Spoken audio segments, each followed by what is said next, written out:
talking to you about Don't Starve, how we can actually find how we can not be hungry at festivals and Wait a thrive as second. Let me vegans. just say this. Corey must be hungry. I am hungry. We are plant-based. We are plant-powered. We don't eat eggs, dairy, milk, cheese. We eat non-dairy versions. But in today's episode, we're going to talk to you about how you can keep from starving. Don't starve at a festival because we are presenters, public speakers. That sounds horrible. I'm a public speaker and I'm speaking this badly. But, in this quick episode of Blind Guy, Their Life, we are going to teach you how to not starve at a festival. We were booked for a festival, contracted this weekend. And so, yes, that's what we're here to talk about. So, stick and stay for the best time of your day with Blind Guy, His Wife, Their Life. So let's go. Let's start the show with our Real Talk with Entirely Designed intro. It's another episode of A Blind Guy, His Wife, Their Life.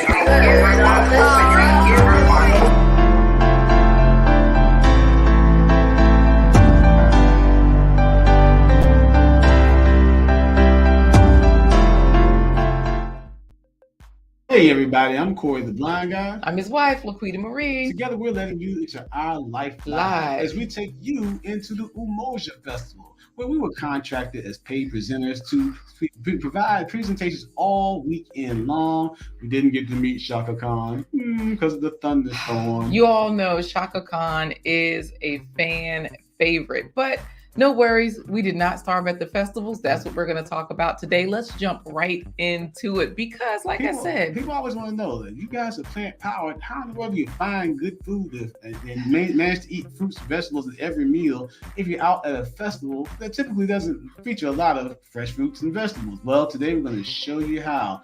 And it starts out by finding good food. Good food. I cook a lot. That's one of my favorite things to do. That's the reason why we have a plant-based treat every episode just for you so that you can have familiar foods that you can enjoy. So, of course, we'll make sure that we show you our plant-based treat for today. However, you gotta have good food. Gotta have good food. Now, the good thing about when you go to festivals, people think about lots of different types of festival foods, and you can type right in the comments which festival foods come to mind to you first. But whenever we're at the Umoja Festival or other festivals, there are always people that have options for people that are looking to have fruits and vegetables at every meal. Now, we did find one particular place. It was called Trini Stop. So what I did was while I was David there, Hunt ought to like that one. Yeah, David Hunt is Trinidadian, absolutely. So while I was at Trini Stop, I was sure to get a couple of videos. Now this is rice. The rice was the base. They had a veggie plate. I'll see if I can find the menu. But meanwhile, in these photos, I did take a picture of the menu. They were adding mixed vegetables on top of the rice, but there was cabbage. This is what was in the mixed vegetables: cabbage, carrots, corn, green beans.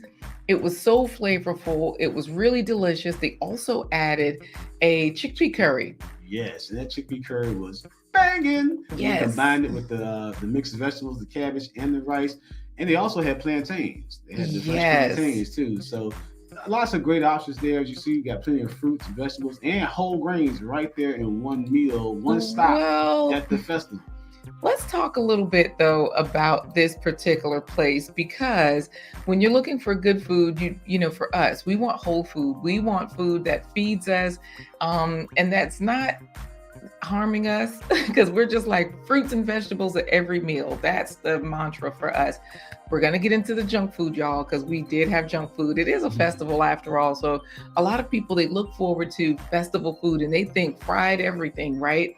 They think automatically of the junk food. But I will say that for this place called Trini Stop, they had a little bit of everything. So because it was called Trini Stop, of course, they had jerk, they had goat, jerk chicken, I should say. They had curry goat, they had oxtails, because I heard people ordering them, and they were selling out. They were really doing a lot with that. However, I did notice that on their menu, they just had so many options for us. So it really gave you the opportunity to feel like, okay, I can do this. I'm not going to starve at this festival. And it did not break the bank. Here's a secret. Ask for a discount. You can always ask for a discount, but especially on the last day of the festival, you can really ask for discounts. Then, right before they starting to close down, they're trying to make that last bit of money. Definitely, you can ask for discounts then. And that is what I was going to say. Similar to that, not just was this the last day of the festival, but it was at the close of business. And so that means that, look at these prices, you all. The festival prices are expensive. So I'm going to zoom in here. Of course, they had a la carte, Caribbean fried fish. Why was the veggie plate a la carte, Corey? The veggie plate wasn't even a main dish, but I got a veggie plate. It was $14. 14, that was a lot of food, though. That's because I got 2 for $14. I wound up getting, the buy one. Yes, absolutely. So, pro tip number 1: if you're out at a festival and you're looking for good food, we always tend to look for those different cultural vendors. So whether it's Caribbean, whether it's Asian, whether it's African, whether it's Hispanic, we look for those types of vendors because typically they're going to be more fruits, vegetables, and whole grain options at those vendors. So that's tip number 1. Tip number 2. Wait a minute, we didn't show the other food because I did have. When you said Asian, I did find another, and she was happy about getting on camera as well. They were selling noodles, vegetables, and rice. It was delicious. It looked good. It tasted good. It worked out well. So we had a combination, and we got egg rolls. And not only that, but the bargain came with those big festival lemonades. Right? No, well, yeah, but we got the egg rolls, and we got the veggie egg rolls, you all, and we got the noodles with vegetables as well as the rice. So I do have a close-up there to share with you because this is good food. It tasted good, it felt good, and the price was good. So for everything, and she's like, hey, peace. All of that was $20, you all. And you know how expensive festival food is. I just showed you a price list for the other place, Trini Stop. So remember, tip number 1, check out the cultural food vendors, the Asian vendors, the African vendors, the Korean vendors. Check those vendors out because they typically have more whole food options for you as far as fruits, vegetables, and whole grains are concerned. LaQuita's tip number 2 is when you wait to the close of business, and maybe on either of the festival days, but especially at the end of the festival, last day, wait to the close of business. They'll be ready to strike your deal because they'd rather sell you the food than have to lose it, not throwing it away or wasting it. So that's tip number 2. I noticed they were piling, giving people extra food because it was the end of the day as well. So that's why you said it was a lot. It felt like a lot of food. It really was. And so those meals lasted us. We ate some last night. We had some left over. We just finished. We're going to finish for lunch for the rest of the day. So got 2 meals in one. So now, again, when you do think about festivals, you do think about the fun food, the junk food. So we, even though we talk about whole fruits and vegetables and whole grains at every meal, we do allow ourselves a little sweet treat now and then. And we can still stay in that plant-based realm by going to visit the funnel cake person, the vendor, I should say, the icy truck. That was always the plus big hit with our girls. And so the French fries, the festival French fries, those crab fries where it didn't have crab on it, but you shook the Old Bay on it. Right. Now, fries. I will say this particular truck, they had all the banners on the side. People were lined up for funnel cakes, fried Oreos. They even had fried Snickers, and I'm not into fried candy, but that wasn't for me. But I'm a fat, fried food fat boy, but even some things for me is taking it a little too far. You just don't do a Snickers that way, in my opinion, Oreo that way. But people love it. There's some people go to festivals, they look for those types of things. But we tend to stick to those things, like I said, that are still fun, still might be fried, but they're still they still fit our plant-powered lifestyle. So, speaking of fried, also we definitely did get those fries, like you're saying with the Krabby fries. There was a place that said they sold Krabby fries, right? So I was like, oh, okay, let me get a picture. Let me get a quick clip just of the signs and everything. And so, yes, they sold Krabby fries. Everybody at festivals, they sell lemonade and sweet tea, or especially the lemonade. But the nice thing is, well, not nice. It was $14 if you wanted Krabby fries. I was like, well, what's on these Krabby fries? It was like, oh, Old Bay seasoning and crab meat, cheese sauce. I was like, I just want the fries and the Old Bay. So boom, we got our junk food in there. We did not starve. $5. Yes. So definitely a good deal. And then of course it's hot. Most festivals are in the summertime. So Kona Ice, definitely. That's one of the sweet treats that we indulge in when we're at the festivals or any other entertainment venues, are the ices, because of course it's hot. Like LaQuita said, it's hot outside, especially when we've been presenting and performing. And for the average festival goer, it's hot outside with them as well. Yeah, so this is a good way to get a nice, cool treat and enjoy yourself without feeling like, okay, I stepped away and didn't get a fruit and vegetable and the whole grain in there. So, you can still allow room for a little bit of festival fun food or junk food. Yes, so you could pick your own flavors and all of those things. Our children love it. And of course, our performers do too, because we have a lot of adults that perform with us. So a lot of people got those this weekend. Corey, we are just about halfway through this episode. What do you say about a commercial break? Time for a coffee break. Remember, if you want to support this broadcast and Atumpon Edutainment, our 501c3 nonprofit parent company, A Blind Guy, His Wife, Their Life Live, go to blindguyhiswife.com. Scrolling right there at the bottom of the screen. And when you get there, remember, click the green coffee cup so she can say, "What you doing?" And I can say, "Girl, you know what I'm doing. I'm going to take this straw like I'm at an icy at a festival and stir it like an icy. I mean, stir it like a coffee." Yes. So that means that when you head on over to blindguyhiswife.com, you can scroll and you will see that coffee cup. However, we have to thank our sponsors that have bought us coffees. Yeah. Today's broadcast is brought to you in part by promotional considerations paid for by the following unmuted sponsors. Turn down that music selector. We get tough five. Yes, we'll do. We are excited to have sponsors. Here they are. They have been, some of them come back every week. However, we do have new sponsors this week. So we are going to definitely let you see who they are. It's a quick coffee break. Quick coffee break. Quick 1 minute. Thank you. Here we are. Here they are, the reigning champs. Supreme sponsors, David and Christine Brooks. Thank you, David and Christine Brooks. Supreme sponsor, Dr. Linda Bailey Hayden of Elizabeth City State University. Largest 99 coffees and decaffeinated one. Supreme sponsor, JBWR. Check out his YouTube channel. Thanks for choosing us again, JBWR. Supreme sponsor, the City of Portsmouth, Virginia. Thank you, City of Portsmouth, sponsors of the Umoja Festival. Oh, yes. Supreme sponsor, AJ is Road Tripping. Check out his YouTube channel. AJ. Thank you, AJ. You or your company can become a sponsor. Visit blindguyhiswife.com. All right. Remember, all proceeds through Buy Me a Coffee goes straight to Atumpon Edutainment Incorporated, a 501c3 nonprofit parent organization of Blind Guy, His Wife, Their Life. So that is the reason why we were at the festival, you all. So because Atumpon, our nonprofit organization, we were booked for the weekend.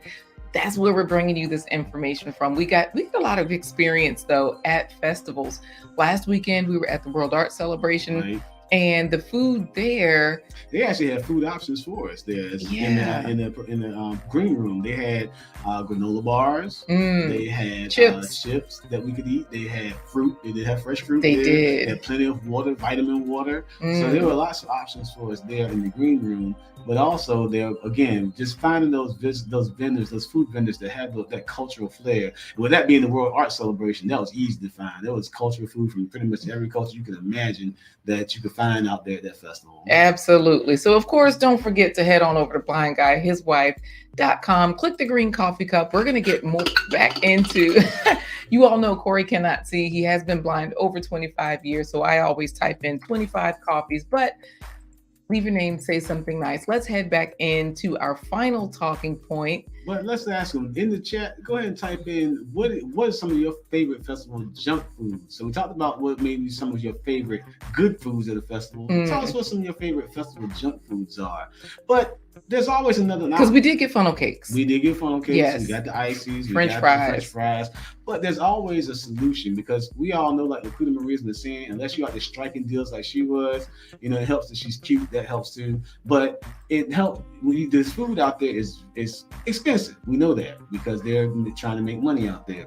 But if cost and convenience is a concern for you, the best option is always home food. Bring your own food. Everybody does it. Y'all know, you see people rolling in with coolers right into the festival. And this isn't just for festivals. There are theme parks.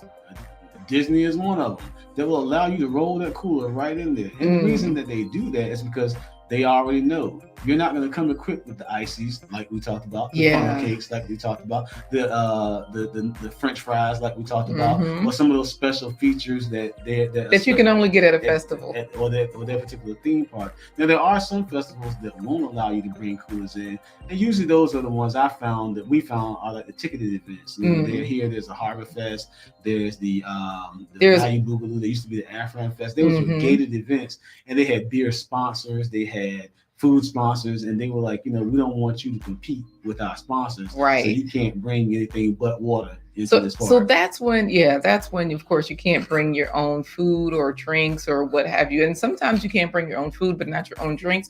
Either way, we definitely brought our own food to the festival, as well as purchased some, just like we said. So we had a lot of adults with us, right? And the adults, we have young people and children that perform as well, but the children don't really work. They mainly play. So for the adults who were like, I'm just going to stay put, I'll stay here with our tent, stay in our area, because we had a whole setup. We were there for the duration of the day. So we had to look at, how do we not starve? How do we not tax the parents with having to go get food, come back? So LaQuita made these delicious diggity dogs. This is by far the best plant-based, if you want to call it hot dog or sausage substitute that we've tried. It was better than Smart Dogs, better than any of the other. Now, I didn't just make it like I bought the hot dog and then we put the dressings on it. I made these, you all. I'm going to play it without the sound, so that way you can kind of see what everybody is looking like as they're tasting it. Because again, this is a good example of home food. This is one of the adults, Lance, giving his wife Emily a diggity dog, and so he's putting ketchup and mustard on it, and then the baby gets into the action too, Corey. And the great thing about it is we had fresh fruit there to go along with the diggity dogs.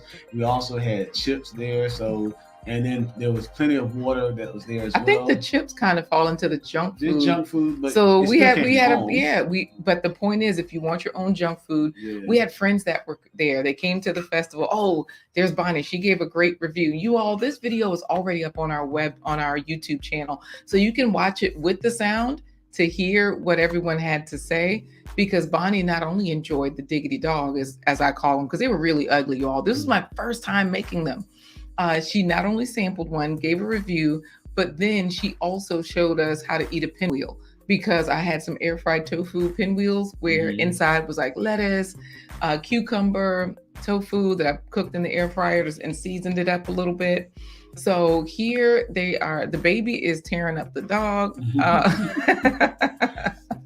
But they are meaty. People were surprised that this wasn't meat, because these were mainly meat eaters that who were enjoying these diggity dogs. So guys, bring your food from home. You can do just that. What else did we bring? We bought, like I said, the fruit. The next day we had chickpea salad wraps, and we also had peanut butter and jelly sandwiches for those that didn't want the chickpea salad wraps. We use sun butter. Because some people are, addicted. I was going to say addicted. Some people. So I changed it for you. Allergic to.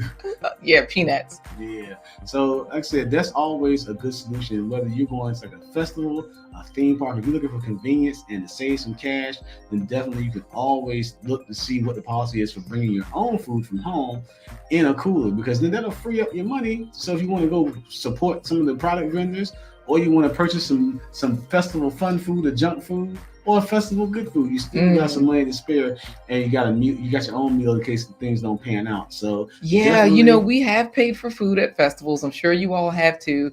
And then it just wasn't what we expected it to be.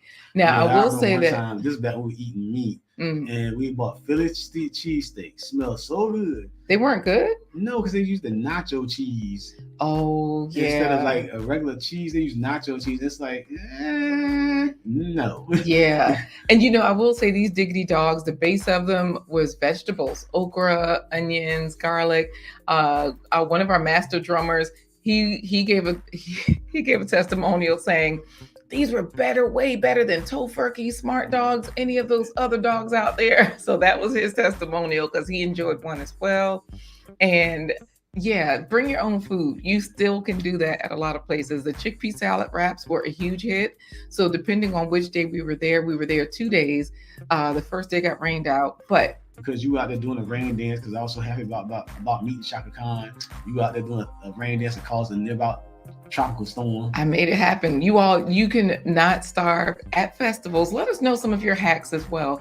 These are our main 3 hacks. So remember, make sure you look for good food. The good food by checking out the cultural food vendors, like the African vendors, the Caribbean vendors, the Asian vendors, and also make sure you can also enjoy some vegan.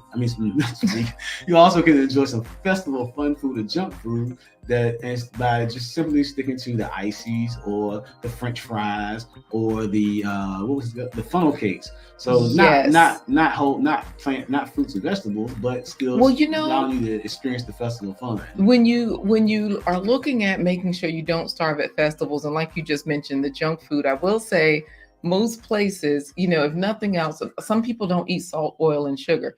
You probably will be that person that has to bring your own food. But I took a picture of one truck. They had fresh cut fries. Most trucks sell fries. So if nothing else, potatoes will sustain you. You can make it on that. But first tip is look for the good food. Second tip, hey, indulge in the junk food if that's what you're there for at the festival. The third tip is bring your own food. Bring your own food. Absolutely. Because in that way, you are sure to get the fruits, vegetables, and whole grains that you're looking for at every meal. At least that's how we do it. And the bonus tip from LaQuita Marie was go purchase your food towards the close of business on each festival day. Yes. Because then you get extra food, and you might also get a discount if you can negotiate a discount, because the vendors don't want to throw anything away. So right. Bonnie is showing us here how she had a pinwheel, and we had a young person tearing them up as well. He was like, if I like this one, I'm going back for 5 more. I think he came back for 5 more. Right. She was showing us the face you have to make when you enjoy it. But hey, yes, this is how you are sure that you don't starve at festivals. It's possible to do so, especially out there in the heat. Speaking of not starving, it's time for today's plant-based treat by Chef LaQuita Marie. Absolutely. We are going to wrap this up with our plant-based treat because, of course, we are plant-based and we want to be sure that you get your fruits and vegetables at every single meal. We're not fruit hoodlums. We're not vigilantes. We're not the plate popo, the mealtime marines, or suppertime security guards. We just want you to increase the amount of fruits, vegetables, and whole grains that you consume at every meal so that you can fill your body with the goodness that it needs to thrive. Absolutely. So, of course, with this plant-based treat, this is something that we were able to find at the festival this time. So we said, we already have a similar food, those noodles that we purchased from one vendor. So here it is. Enjoy. Power plant-based pasta. We have 2 stalks of celery, an onion, and 3 cloves of garlic. Cover, simmer in 2 tablespoons of water. I'm going to add this bag of frozen broccoli. This mustard powder is going to activate the sulforaphanes in the broccoli. Sprinkle the mustard powder. The sulforaphanes are the beneficial parts of, it's like the cancer fighting agent that's in broccoli. Sulforaphane is found in cabbage, cauliflower, broccoli. It has a big role in cancer prevention and cancer fighting. Use a vegetable peeler to put in some of our carrot. Carrots protect your skin from sun damage and signs of aging. Carrots are full of antioxidants and vitamin A, which is great for your vision. I've added the broccoli, a little bit of thyme, so that way we get a couple of pinches of thyme in there. Thyme fights bacterial and fungal infections. Dun, dun, dun, dun. Cover, cook on medium for about 7 minutes. Air fried tofu and some sausage that I made. Eating soy foods like tofu has been linked to reduced risk of cancers like breast, prostate, and gastric cancer. We are just going to add these rice noodles. So I'm going to put these on the bottom, add a little bit of water. Add a section of rice noodles in a cup of water. Rice noodles are gluten-free and rich in manganese and selenium. Manganese is great for regulating blood sugar and reducing inflammation. Add a splash of liquid aminos. Liquid aminos are a gluten-free alternative to soy sauce derived from soybeans plus water with no additives or sugars. You don't have to chop your noodles, but we did. Then you just stir and serve. I love the texture of rice noodles, and with the flavor of the vegetables and the seasonings, it was a really great dish, and the kids just inhaled it. All right, everybody, that's a great way to get you to include fruits, vegetables, and whole grains at every meal. And we're going to say goodbye to you as for this episode, because we're all wrapped up with this episode of Don't Starve, How Not to Be Hungry at Festivals with a blind guy, his wife, their life live. And to say goodbye, we're going to say what I had to say to my chance to meet Shaka Khan because of the thunderstorm that LaQuita conjured up. I had to say, deuces. Enjoy your day, everyone. Deuces.